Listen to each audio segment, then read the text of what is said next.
Good morning six class. हम लोग आपकी जो इंग्लिश की बुक है इंग्लिश टाइम, उसमें सेकंड चैप्टर आज पढ़ेंगे, द पोस्ट मास्टर। बहुत ही अच्छी स्टोरी है, ध्यान से पढ़ेंगे सब लोग। ठीक है, शुरू करते हैं हमारा chapter.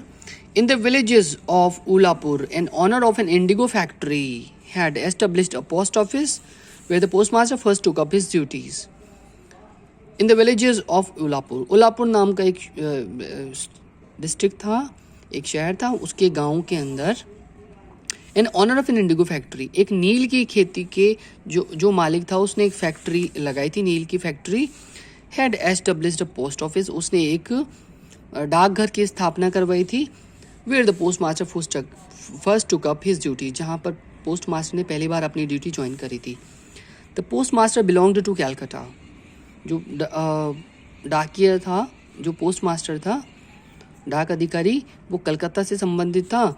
And working in this small village far away from the hustle and bustle of city life, और अपने शहर की भाग दौड़ वाली ज़िंदगी थी, उससे दूर इस जो गांव के बिल्कुल शांत वातावरण में काम करके felt strange and new, उसको बिल्कुल अजीब सा और नया लग रहा था। His office stood surrounded by dense forest, उसका जो ऑफिस था चारों तरफ से घने जंगल से घिरा हुआ था। And overlooked a slimy pond, और उसके सामने एक छोटा सा तालाब भी था।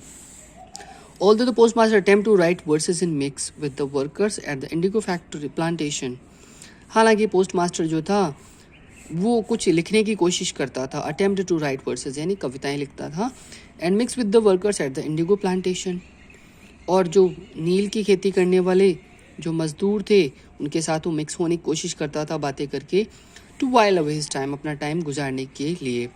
बट ट्रूथ बी टोल्ड, लेकिन अगर सच कहा जाए, the postmaster secretly yearned for a return to city life, लेकिन उसके मन में एक इच्छा थी कि वो वापस शहरी जीवन की तरफ चला जाए। द पोस्टमास्टर सैलरी वॉज मियाग्र, तो पोस्टमास्टर की जो सैलरी थी बहुत कम थी, नाम मात्र की थी। And he had to cook his own meals, उसको अपना खाना खुद बनाना पड़ता था। As the evening drew closer and birds started chopping they way back to their nest, जैसे ही शाम होती थी और पक्षी अपने घोंसलों की तरफ लौटते हुए चहचहाते थे, तो postmaster use to call out for Ratan, postmaster हमेशा रतन को बुला लेता था। An orphan girl of the village who did odd jobs for him, जो उस गांव की एक अनाथ बच्ची थी जो उसके सारे कठिन काम करती थी पोस्टमास्टर के। Ratan and the postmaster would sit for long durations and discuss their families and the particular set of circumstances.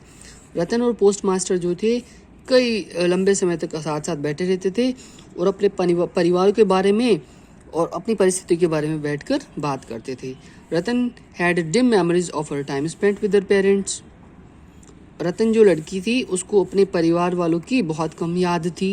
And partly recollected how her father had been fonder of her then her mother, उसको थोड़ा सा ध्यान था कि कैसे उसके पिताजी उसकी माँ से ज़्यादा उसको प्यार करते थे।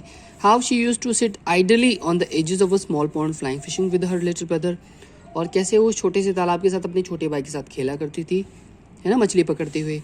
As their talks wore on, जब उनकी बातें चलती रहती थी, इट जनरली बिकेम लेट, तो सामान्य तौर पर वो लेट हो जाते थे।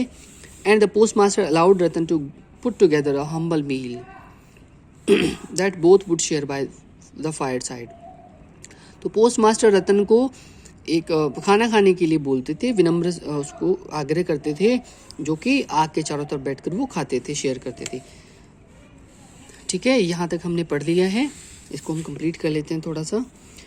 buoyed by these memories and talks with the girl, the postmaster would also start where यहाँ लिखा हुआ है yearning and remembering his family, और इस तरह की यादों को मतलब अपने दिमाग में लाके याद करके और लड़की से बातें करके पोस्टमास्टर को अपने परिवार की याद आ जाती थी। His mother sister brother and his home, उसकी माँ भाई बहन और उसका घर। Unable to share these longings with the man at the indigo plantation, और नील की खेती करने वाले आदमी के साथ इस तरह की बातों को शेयर नहीं कर पाने के कारण the postmaster talked freely with the girl, तो टॉकमास्टर फ्री जो पोस्टमास्टर था बिल्कुल फ्रीली उस बच्ची से सारी बातें शेयर करता था। And it was before long that she had become very familiar, और ये बहुत लंबे समय पहले हो चुका था कि वह बहुत सारी बातों की जानकार हो चुकी थी, पहचान चुकी थी with this people and frequently refer to them as people she personally knew. उसके परिवार के लोगों को वो पहले से जान चुकी थी और उनके बारे में ऐसे बात करती थी जैसे उनको पर्सनली जानती हो। तो यहाँ तक हमने चैप्टर पढ़ लिया है। इसके वर्ड मीनिंग्स आप लोग लिखिए, लर्न करिए। मिलते हैं अगली क्लास में, तब तक के लिए बाय एवरीवन।